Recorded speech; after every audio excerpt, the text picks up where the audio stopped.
4 लाइनें बोल करके आरिका माँ सुवर्णमती माता जी को भी हमको सुनना है। 4 लाइनों में सभी बातें गर्भित हो जाती है। आचार्य भगवान कहते हैं कि मशहूर होना पर मगरूर मत होना।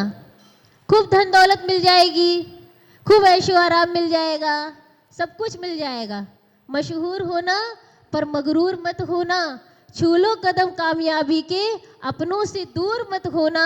बहुत मिल जाएगी दौलत और शोहरत तुम्हें, पर इन गुरुओं के चरणों से दूर मत होना। इन गुरुओं के चरणों से दूर मत होना। तो ऐसे बहुत जन्मों की पुण्याई होती है। कई समय से ध्यान कर रहे होते, कई समय से इच्छा रख रहे होते हैं कि भावना बहा रहे होते कि गुरुओं का सत्संग मिलेगा। और आज ऐसी हिम्मतनगर की नगरी में आचार्य श्री सुनील सागर महाराज जी के सुशिष्या आरिका सुदृढ़मती माता जी अपने संग सहित यहाँ पर पधारे हैं। तो हम आरिका सुदृढ़मती माता जी से सभी की तरफ से, हम सबकी तरफ से करबद्ध निवेदन करेंगे कि हे माता जी, आपकी अमृतमय वाणी से हम सभी को लाभान्वित करें। आरिका सुदृढ़मती माता से पहले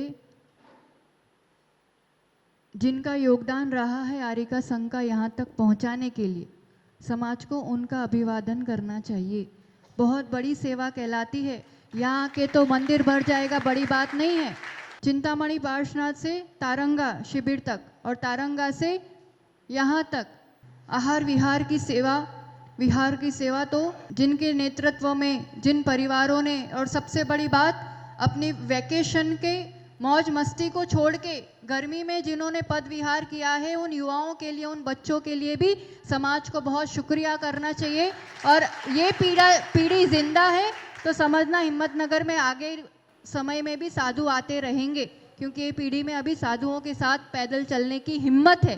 कल्याण मंदिर मुदारम वद्य भेदी भीताभय प्रदम निंदितमग्रि पद्मम संसार सागर निमज्जद शेष जंतु पोतायमान मभिनम्य जिनेश्वरस्य दर्शनं यस्य वैराग्य वर्धकमगनाशकं प्रशान्तिदायकं चाहं वंदे सुनील सागरम। जय बोलो देवादि देवे खजाराज श्री शांतिनाथ भगवान की। मुनिकुंज ज्येष्ठाचार्य श्री आदि सागर जी महाराज की। आचार्य श्री महावीर कीर्ति जी महाराज की। युग श्रेष्ठ तपस्वी सम्राट आचार्य सन्मति सागर जी महाराज की। आमाथी कोई अहींया आयु छे जेटला जयकारा लगाड्या मैं? कोई हिम्मतनगर आयु छे? हवे जे जयकारो लगाववाना छे ए आया छे? लावाना छे के नहीं? आ वखते आ वर्षे ए ज काम करवानुं छे, है ने? चर्या चक्रवर्ती चतुर्थ पट्टाधीश मम प्राण गुरु श्रेष्ठ आचार्य भगवान सुनील सागर जी गुरुदेव की। जिनवाणी माता की।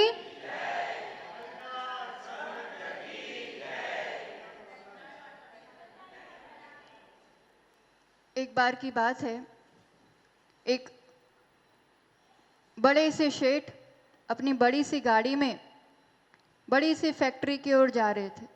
हिम्मतनगर ની आसपास बहु फैक्ट्रीज છે नहीं, એટલે कोई शेठ जता हसे एमनी गाड़ी में, तो वो अपने मीटिंग के लिए उसी विचारधारा में चल रहे थे, जा रहे थे। तो उनके ड्राइवर ने आचार्य श्री का प्रवचन शुरू कर दिया। तो वह शब्द कान में पड़े। आचार्य भगवान सबके लिए संबोधन दे रहे थे, कह रहे थे कि मनुष्य कैसे धन धन धन के पीछे पागल हुआ जा रहा है, अपना पूरा समय धन के पीछे देता है और निधन होता है तो कुछ भी साथ नहीं जाता है, सब यहीं छूट जाता है, सिर्फ पाप का बोझा लेकर के आगे बढ़ता है। ये शब्द जब उन्होंने सुने, पहले तो बहुत गुस्सा आया, कौन बोल रहा है, क्या है, उसके पास पैसे नहीं होंगे इसलिए बोल रहा है, समझ में नहीं आया कुछ। पर फिर भी ये बात भीतर चुभने लगी कि कुछ भी साथ नहीं जाता है। अब उन्हें चिंता सताने लगी कि तो फिर इतना सब मेहनत में कर क्यों रहा हूं, दिन रात जिस पैसों के लिए, फैक्ट्री के लिए, वो कुछ भी साथ नहीं जाएगा, तो अब क्या किया जाए। जैसे ही मीटिंग में गए, सबसे पहले सबके लिए यही प्रश्न रखा गया कि मीटिंग तो एक तरफ, पहले तो मुझे ये बताओ कि ये मेरी संपत्ति मैं सब कैसे साथ में लेके जाऊं, नहीं तो मेहनत करने का मतलब क्या है। सब आपस में बात करने लगे कि ये तो શું થઈ ગયું છે 60 વર્ષે? जो मिलता उनसे यही बात पूछता, सब उनको टालने लगे, सब उनको, और वो भी चिड़चिड़ाने लगे अब कि क्या मतलब लिखा ये सब, कोई कुछ बताने को तैयार नहीं। एक दिन एक गुरु भक्त उनके पास पहुंचे और उनसे कहा कि हमने सुना है आपको एक समस्या है, आपको कुछ समाधान चाहिए। उस शेठ जी की आंखों में तो एकदम रौनक आ गई कि वो मेरी बात का समाधान कोई लेके आया है। उन्होंने बोला हाँ हाँ आप बताइए, आप बता सकते हैं। उन्होंने कहा गुरु के पास तो सब चीज समस्या का समाधान हुआ करता है। उन्होंने बोला अच्छा आप बताओ। वो भैया कहते हैं कि वो सब तो मैं बताऊंगा, पहले आप ये बताओ कि आप कभी विदेश गए? उन्होंने कहा एकदम छाती तान के, कौन सा ऐसा देश है जहां मैं नहीं गया, सब जगह मेरा बिजनेस है, मैं घूमने गया। અહીંયા વાળા કોઈ ગયેલા છે? નહીં? કોઈના છોકરાઓ હશે, कोई ने कोई तो ત્યાં क्या पता क्या जबरदस्त क्रेज लगा है। सौभाग्य से भारत जैसे देश में जन्म होता है और आप सामने से उसको ठुकरा करके चंद पैसों के लिए वहां जाना चाहते हो ना, समझ लेना जन्मों जन्मों तक ऐसे ऋषि प्रधान देश में फिर जन्म होने वाला नहीं है। वो शेठ जी बोले मैं तो अमेरिका भी गया, लंदन भी गया। तो भैया पूछते अच्छी बात है, आप ये बताओ जब आप अमेरिका गए तो सबसे पहले क्या किया? तो बोला एयरपोर्ट पे जाके सबसे पहले तो करेंसी चेंज करना पड़ती है। यहाँ क्या चलता है और वहां क्या चलता है? डॉलर तो અહીંયા પણ રહે છે नहीं? तो यहाँ का पैसा वहां काम नहीं आता है। लंदन गए तो क्या किया? खबर छे बधाने, सारी बात छे, पाउंड में चेंज किया। तो फिर वो भैया कहते हैं अच्छी बात, तो ये बताओ यहाँ का पैसा मतलब आप ये क्यों नहीं यूज कर सकते हो? कहते हैं कैसी पागल जैसी बात करते हो, जो जहां जो चलता है वो वैसे ही वहां उपयोग करना पड़ता है, उसमें कौन सी बड़ी बात है। तो ठीक है अब ये बताओ कि आप यहाँ से कहाँ जाना चाहते हैं?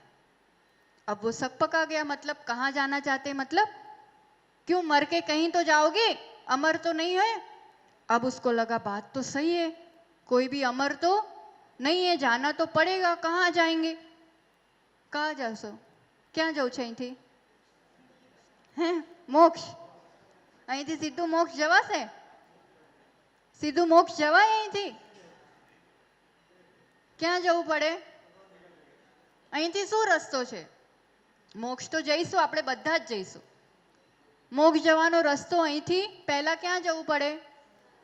इस भव में तो आप दुर्गतियों से बच जाओ और जहां जिन धर्म है वैसे स्थान पर पहुंच जाओ, जिनेंद्र भक्ति कर सको, यही बहुत बड़ी उपलब्धि है। कैसे स्वर्ग जईसु, बहुत सारी बात है। तो स्वर्ग में कई करंसी चाले छे? कई चाले छे? ત્યાં શું ચાલે? साता ही साता होती है वहां। कैसे होती है? पुण्य चाहिए ना। तो वो कहते हैं बहुत सीधा सा उपाय है, जहां जाना चाहते हो यहाँ रहते रहते पहले अपने इस तन मन धन से पुण्य में कन्वर्ट कर लो, तो वो आपके साथ आगे तक जाएगा। ये तन मिला है मनुष्य का, जो धन मिला है, जो पुण्य से मिला है, आगे धन नहीं जाएगा, ये तन नहीं जाएगा। क्या जाएगा? उस तन से जितना पुण्य कमाया होगा, जैसे इन सब ने पैदल चल के जो पुण्य कमाया, तन नहीं जाएगा, वो पुण्य यहां भी काम आएगा। धन कैसे जाता है आगे? जो आपने दान करके पुण्य में कन्वर्ट कर लिया है वो आपके साथ जाता है। और ये जिनालय या देव शास्त्र गुरु की शरण पुण्य करेंसी एक्सचेंज ऑफिस है। आप जितना समय यहाँ देते हैं, आप तन से जितनी सेवा यहाँ करते हैं, जितना मन यहाँ लगाते हैं, जितना धन यहाँ देते हैं, वो सब पुण्य में कन्वर्ट होकर के यहाँ भी साथ देते हैं, आगे भी मोक्ष मार्ग प्रशस्त होता है। यहाँ ऐसे भी बहुत लोग हैं, कुछ कहेंगे ये कैसे साधु आते से पुण्य की बात करते, आत्मा की बात नहीं करते, पुण्य तो हे होता है, हे की बात करते हैं माता जी। सब चीजों में अपेक्षा लगाई जाती है। जब तक गृहस्थी के पाप के कीचड़ में फंसे हुए हैं, तब तक गृहस्थी के लिए पुण्य ही उपादेय है। पुण्य को भी है मान लोगे, पाप में तो पड़े ही हो, शुद्ध उपयोग तो है नहीं, तो फिर कहां जाओगे? सब अपेक्षाकृत होता है। शुद्ध उपयोग की तैयारी में कोई मुनिराज है, उनके लिए पुण्य छूट जाता है, उनके लिए पुण्य सहज है हो जाता है। सब चीजों को अपेक्षाएं जोड़ करके समझना बहुत जरूरी है।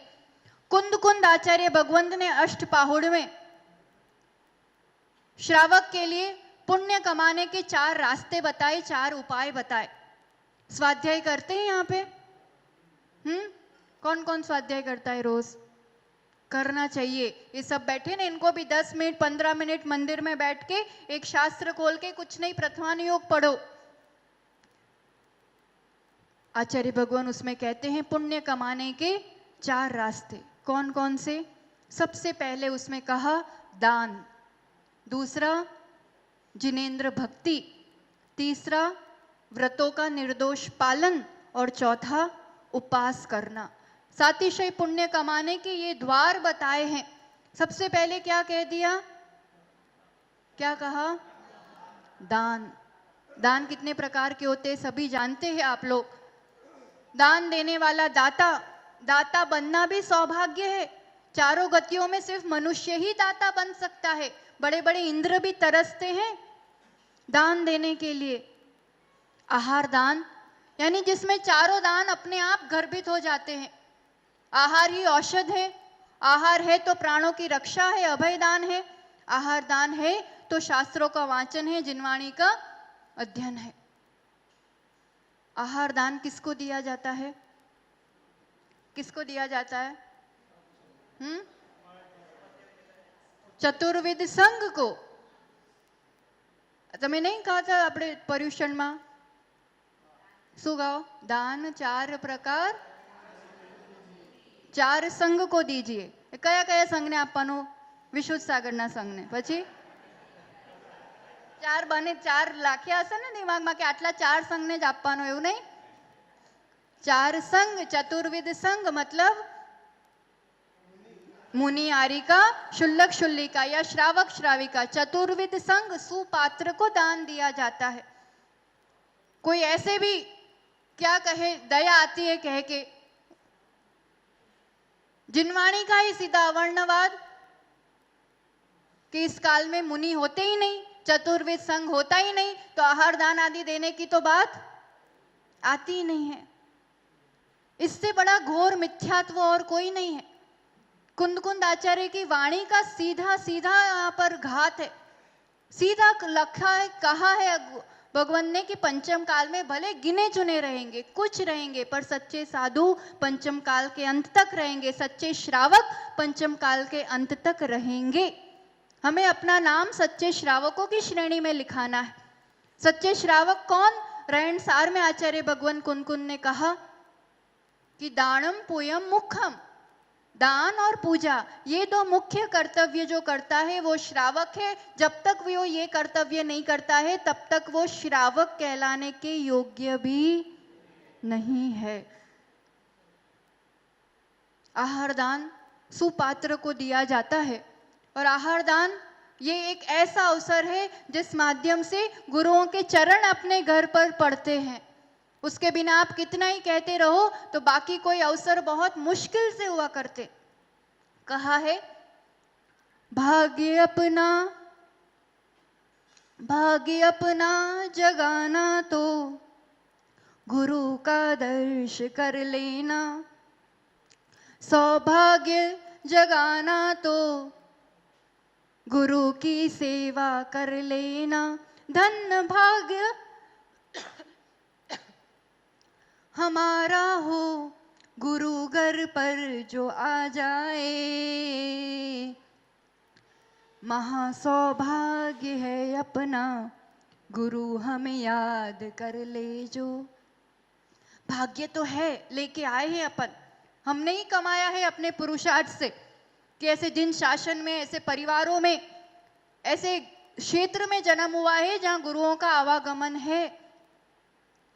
अब इस भाग्य को 100 गुना कैसे बढ़ाया जाए, सौभाग्य कैसे बनाया जाए, गुरु की सेवा करके।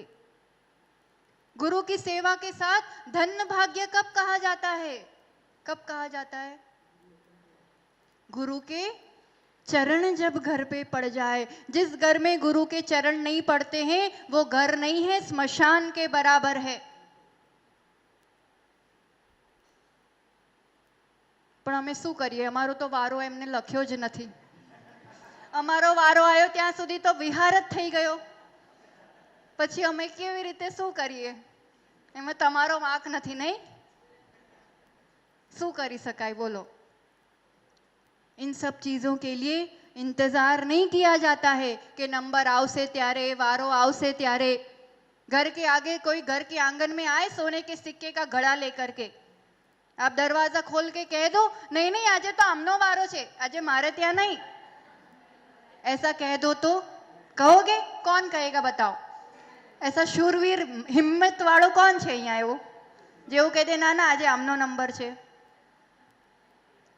साक्षात तपोधन घर के आंगन से निकले और हमारे दरवाजे बंद हो या हम इधर उधर हो, कब कब मौका मिलता है। बहुत बहुत दुर्लभ है ये तो ठीक है, इस नगरी में फिर भी चातुर्मास भी हो जाते हैं, गुरुओं का चतुर्विध संघ का आवागमन रहता है, पर फिर भी दुर्लभ है, रोज रोज नहीं मिल पाता है ये मौका। हम लोग भी कब आए थे? 2019 में आए थे, 3 माताजी फिर 4 माताजी के 5 रहे थे यहाँ पे, 2 बार आना हुआ था। अब कितने साल हो गए। पद विहारियों के लिए बहुत मुश्किल है बार बार आना, और जब मौका मिलता है मौके पे चौका लगाना ये श्रावक का सबसे परम कर्तव्य है। इसमें एक देखो व्यवस्था के लिए ठीक है कि इनका नंबर है, ताकि ऐसा नहीं हो जाए कि बिल्कुल ही कोई नहीं हो, पर फिर भी एक आगे होकर के नहीं अमारो तो असे ज खाली असे तो पण कई वांधो नहीं। जितने साधक हैं, जितने संयमी हैं, उतने तो कम से कम होने चाहिए। एक मां जैसे ने एक 2 मां जैसे कोई नहीं जाए, शू करशो बोलो? ये लूटने वाली बात है, इंतजार करने वाली बात नहीं है। मुझे लाभ मिला है, मैं कैसे लूट सकूं? इंतजार करते रह जाओगे, पता चला कि संघी विहार कर गया, फिर क्या करोगे? सबसे पहला कोणो मौको? सौथी पहला तो मारो, जेने जितलाय करवो है करो। 10 लगने दो, 10 घरों में जाने दो, क्या फर्क पड़ता है? हमारे पास 2 शुद्ध चीजें तो होंगी। नहीं आए कोई संयमी तो मैं लेके जाऊंगा और उनको अपने हाथों से बनाया हुआ आहार कराऊंगा। इसका सुख, इसका आनंद, करोड़ों रुपए का टेंडर पास हो जाए ना, उसका भी वो आनंद नहीं होता है जो अपना द्रव्य उस अंजलि में देने का जो एक आनंद, जो संतोष। बहुत कोई ने के ना मारे तो स्वाध्याय रही जाए ना, પછી મારી પૂજા રહી જાય, એ કરે તો છે, હું તો પછી જઈ દઈ 9 સાડા 9 જતી રહીશ, ત્યાં આહાર આપી દઈશ, उसमें उतना पुण्य नहीं है। और आचार्य भगवान सोच समझ के ही सबसे पहले दान क्यों रखा? सबसे पहले दर्शन रखते, पूजा रखते, क्योंकि कहते हैं कि अगर आप आहार दान देते हैं तो 6 आवश्यक उसके अंतर्गत आ जाते। आहार आपशो तो પડઘાન માટે અહીંયા આવશો, શુદ્ધિનું પાણી આપવા ક્યાં આવશો? તો દેવ દર્શન થઈ જ જશે। પડઘાન करके लेके जाओगे, पूजन करोगे, पूजन हो गए। फिर गुरु उपासना, इससे बड़े गुरु के निकट रहने का और अवसर क्या हो सकता है? गुरु उपासना हो गई। ત્રીજું શું હોય? છઠ आवश्यक आवड़े છે કે નહીં? શ્રાવકના 6 आवश्यक જે દરરોજ કરવા જોઈએ કયા કયા હોય? દેવ પૂજા, गुरु उपासना, स्वाध्याय। स्वाध्याय भी हो जाता है। अब उस समय नमोकार का स्मरण करते हो तो आमनाय नाम का हो गया। 2 घड़ी कुछ तो उपदेश दे के जाएंगे, आप लौट के आओगे तो कुछ बात तो आपको 2 कहेंगे। गुरुओं से जुड़ोगे तो फिर उनकी वाणी सुनने भी आओगे। स्वाध्याय से जुड़ना हो जाता है। संयम, छोटा भी नियम तो होगा ही, बिना श्रावक के नियम के तो कोई आहार दान नहीं दे सकता। तपस्या, तपस्या केवी रीते थई? उपास वाली तपस्या नहीं, वैयावृत्ति वाला अंतरंग तप हुआ करता है आहार दान। इससे बड़ी वैयावृत्ति और कोई होगी? सुबह से जब से लगे रहते हो, पिछले दिन से जब से लगे रहते हो, तब से पुण्य का द्वार खुल जाता है। या आप जो गृहस्थी में झाड़ू लगाते हो, बर्तन मांजते हो, रसोई बनाते हो, ये सब सावध्य कार्य हैं, पाप कार्य हैं। और वो पूरा पाप कार्य टोटली पुण्य में कन्वर्ट हो जाता है अगर आप अपने द्वार पर खड़े होकर के पड़गाहन भी कर लो। मुनि आए नहीं आए ऐसा लिखा ही नहीं है। समझ में आ रहा है? वाणिया છે આપણે, वाणिया એટલે બધામાં प्रॉफिट जुए। अपन अपना प्रॉफिट कमाओ, हम तो पड़गाहन करेंगे 2 चीज बना के भी। व्रती કેટલા છે જે રોજ શુદ્ધ ભોજન કરતા? એવા કોઈ છે હિંમતનગરમાં? एक ही है बस, 2 बा बैठा છે पाछળ। शुद्ध भोजन करते हैं, उनके द्वार तो 365 दिन खुले हैं। वो जो अपने लिए करते हैं उनको तो पड़गान करना ही चाहिए। कर समाज की उसमें विकल्प नहीं करना चाहिए कि मेरा नंबर दिया है कि नहीं दिया है। उनको तो पूरा हक है कि वो तो जब जब साधु है, आप लोग को तो वैसे भी द्वारापेक्षण करना चाहिए। साधु नगर में है, आए तो ठीक, नहीं आए तो ठीक, पर द्वारापेक्षण करना ही करना चाहिए जो खुद शुद्ध भोजन करते हैं। और नहीं है तो उनको जब साधु आए तब संकल्प कर लो। क्यारे भी साधु ની આગળ એવું ના કહેવાય કે મારો ચોકો છે ને આમનો ચોકો છે ને આટલા ચોકા છે, कभी नहीं कहा जाता है। शुद्धि का जल लेके जो आता है अपने आप पता चल जाता है। और कुछ नहीं तो इतना कह सकते हैं कि जब तक मुनि संघ है, चतुर्विध संघ यहाँ है, जब तक आप विराजे हो, मेरा शुद्ध भोजन का नियम है। इससे अपने आप पता चल जाता है। कभी भी नहीं, ये निमंत्रण हो गया। और कोई सच्चा साधु निमंत्रण से नहीं जाया करता है। आ बधी नानी नानी व्यवहारिक बातों છે। अपनी भावना बहुत अच्छी रहती है कि हम व्यवस्थाएं बता दे, पर सब चीजें व्यवस्थाओं से नहीं चलती है। જ્યારે ऊपर જવાનો नंबर આવશે ત્યારે व्यवस्थाओं ऊपर જવાશે। एक एक हर चीज नहीं होती है व्यवस्था से। साधु के लिए उत्साह, भक्ति अपनी उपस्थिति के माध्यम से, चौकों के माध्यम से, उससे आपका उत्साह दिखता है। उत्साह दिखता है तो साधु के कदम अपने आप ठहर जाते हैं उस नगर में। खाली श्रीफल चढ़ावाथी ना रोकाए, पुण्य थी रोकाए। और वो पुण्य कमाना पड़ता है, और वो पुण्य कमाने का उत्साह दिखाना पड़ता है। कोई भी साधु है, हमें हमारी बात नहीं करता। और जितने बड़े बड़े संघों के आप सोच सकते हैं, आचार्य श्री विशाल संघ कहीं भी निकल जाए, कहीं भी 10-12 परिवार ऐसे हैं जो 365 दिन उनके साथ आहार की व्यवस्था, आहार दान में उपस्थित रहते। मुश्किल से शायद ही कोई संघ होगा जिसमें 12-12, 15-15 परिवार हमेशा, चाहे कहीं भी हो, तो जंगल में भी चला जाए, रास्ते में कोई दूसरा समाज हो नहीं हो, कभी संघ को दिक्कत नहीं जाती है। पर उन परिवारों का दिल, उन परिवारों की हिम्मत, उनकी भावना की आप कल्पना कर सकते हो? આપણે तो घर आंगणे आवे तो भी 10 बार विचार करिए। वो घर बार छोड़ करके विहार में हमेशा लगे रहते। मारू द्रव्य हमेशा आहार दान में लागसे, इससे बड़ा पुण्य क्या हो सकता है? तो हम इतना ज्यादा नहीं कर पाए। तो जब भी हमारे नगर में आए तो हमारे यहाँ तो द्वारापेक्षण એટલે द्वार पर उभा रहीने पड़गाहन करवू, ये तो होगा ही होगा। इस रूप की भावना अवश्य बनाकर रखनी ही रखनी चाहिए। आहार दान, अभय दान, ये भी महान दान है। अपन कैसे किसी जीवों की रक्षा करना, आहार दान से भी बढ़ के शास्त्रों में सबसे महान दान कौन सा बताया? आहार दान और अभय दान। अभय दान એટલે जीवने भय रहित करवो। अभी हम लोग कल ही या परसों या कल वैसे पूरे एरिया से आ रहे थे जहाँ पूरे इसी तरह के लोग रहते थे, कि जहाँ हजारों में मुर्गियां हैं और पूरे ऐसे ही स्थान है। उस वातावरण, उस रोड से हम गुजरे ना, तो फील हो रहा था कि यहाँ के लोग कितने भयभीत रहते होंगे, कैसे एनर्जी रहती होंगी उन प्राणियों की, कब कत्ल हो जाना है उनका, कब स्वाहा होना है उनको पता नहीं। जीव को भय रहित करना, जीव को जीवन दान देना, ये अभय दान।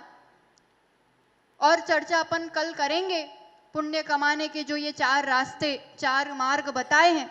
आज के लिए इतना विशेष कहेंगे कि अभय दान के अंतर्गत सबसे बड़ी रक्षा हम जीवों की कर सकते हैं जो हम पानी उपयोग करते हैं। एक एक बूंद में असंख्यात जीव है, और ऐसे पानी ढुलता है कि जिसका कोई हिसाब किताब ही नहीं है, जैसे फ्री फटका मिलता हो। पानी बहुत अमूल्य है और इस गर्मी में तो आप पानी की कीमत समझ ही सकते हो। इन बच्चों से पूछो पानी की कीमत, जो 2-2 घंटे 2.5-2.5 घंटे चलने के बाद एक गिलास पानी की कीमत भी क्या होती है ना, उनसे पूछो। हमेशा एसी में बैठ के वाले पानी गुटकने वाले नहीं समझ पाएंगे, पर पानी बहुत अमूल्य है। इनकी सेवाओं को तो खैर खूब सराहना है और शिविर में भी हिम्मतनगर वालों ने काफ़ी अच्छा लाभ लिया। तारंगा में वहाँ भी गर्मी में घर बार छोड़ के एक ज्ञान अर्जन के प्यास से रहना, ये भी बहुत बड़ी बात है। और वहीं से भावना बनी सबकी। अध्यक्ष जी भी आए थे, समाज के लोग भी आए थे कि नहीं आप यहाँ पधारें। आचार्य भगवान की भी आज्ञा हुई तो इस तरफ योग संयोग बना है।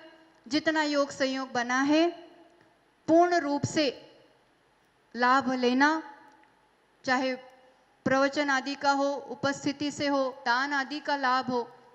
और अभय दान के अंतर्गत तब जब तारंगा जी में अगर आप लोग आए होंगे पहले दिन, द्वारिका विज्ञानमती माता जी ने आप सबके लिए प्रेरित किया था कि घर में जहाँ टंकी होती है और आप लोग टंकी भरते हैं, आप भूल जाते हैं चालू करने के बाद बटन, बहुत देर तक पानी टंकी से यूं ही नालियों में बह जाता है, फिर याद आता है, फिर बंद करते, बंद करने के बाद भी 2-3 बाल्टी तो यूं ही वेस्ट हो जाता है। तो एक ऐसा वाटर ओवरफ्लो अलार्म मशीन आता है, वो मशीन आप टंकी से लगवा देते हैं, टंकी भरने आ जाए तो वो खुद बोलती है पानी भर गया है, आप टंकी बंद कीजिए। तो उससे कितने आप सोचो 2-2 बूंद 4-4 बूंद 2 पक्षी का जीवन बन सकता है, कितने प्राणियों के लिए वो पानी काम आ सकता। तो इस रूप से बहुत ज़्यादा नहीं तो इतना ये करना भी हमारे लिए अभय दान के अंतर्गत आ जाता है। माता जी के संघ के द्वारा दिए गए हैं, कुछ रखे हुए हैं मशीन्स हमारे पास भी, जिन जिन ने उस टाइम नहीं लिए थे और जिनके घर में वैसी टंकियां हैं और वैसा मशीन नहीं लगा है, वो अवश्य आकर के संघ से माता जी से आकर के लेकर के जाएंगे। और चर्चाएं दोपहर में भी एक टाइम आप लोग चाहे तो थोड़ा फिक्स कर सकते हैं, गर्मी का समय है, पर आधा पौन घंटा कुछ स्वाध्याय करना हो और मूल संध्या में लाभ ले सकते हैं, क्योंकि अभी 7:30 तक बहुत उजाला होता है। तो तब तक मौन रखने, मतलब उसके बाद ही मौन रखते हैं। तो चाहो तो 6:45-7 बजे आ जाओ, थोड़ी भक्ति हो जाए, थोड़ा प्रश्न मंच हो जाए, थोड़ी चर्चा हो जाए, आप लोग भी कुछ पूछना चाहे जैसे भी, तो वो लाभ आप 7:30 तक आराम से ले सकते हो। तो इस रूप से सबको सूचित करके वो आप लोग टाइम डिसाइड कर लीजिए जैसा भी होगा और फिर सबको सूचित कर दीजिएगा। आज के लिए बस यही कि आपके इस मनुष्य पर्याय में इस तन मन धन को आप दान आदि में उपयोग कर पुण्य अर्जन करें और वो पुण्यानुबंधी पुण्य आपके लिए मोक्ष मार्ग प्रशस्त करते हुए पुण्य फला अर्हंता, उस अर्हंत अवस्था तक आप सबको पहुंचाए, आप सबको सन्मति मिले और आचार्य भगवान सुनील सागर जी गुरुदेव का भी इस तरफ आगमन हो तो निश्चित रूप से इस बार चूकना नहीं और घर घर पड़गाहन हो, विशाल संघ का हिम्मतनगर में आगमन हो, ऐसे पुण्य की बेला का आप अवश्य निश्चित रूप से लाभ लेना। इसी मंगल भावना के साथ जय बोलो आचार्य भगवान सुनील सागर जी गुरुदेव की।